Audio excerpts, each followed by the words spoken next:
China's crude oil imports fell 8.7% in May compared to a year earlier, reaching 46.97 million metric tons or around 11.06 million barrels per day BPD. This decrease can be attributed to refiners scaling back purchases amid heavy plant overhauls, subdued profit margins, and weak demand for refined oil products. The lower imports were driven by large state-run refineries such as Sinopec's Jinhai and Zhangjiang plants and PetroChina's Dushanzi and Dalian facilities undergoing regular maintenance. Additionally, weak gasoline and diesel demand, especially a decline in domestic diesel demand due to the increased penetration of LNG trucks, contributed to the pressured refinery runs. Smaller independent refiners in the eastern Shandong province also cut production as higher crude costs squeezed their profit margins, with some processing more lower-priced fuel oil instead.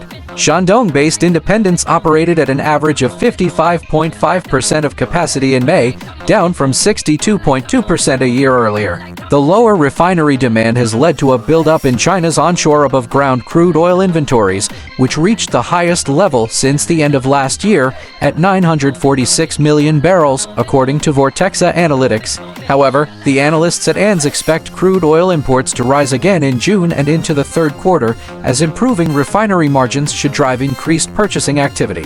For the January-May period, China's crude oil imports totaled 229.03 million metric tons, or about 11 million BPD, down 1.2% from the same period in 2023. In contrast, China's natural gas imports in May increased by 6.5% year-over-year to 11.33 million tons, bringing the year-to-date volumes to 54.28 million tons, or 17.4% higher than the previous year.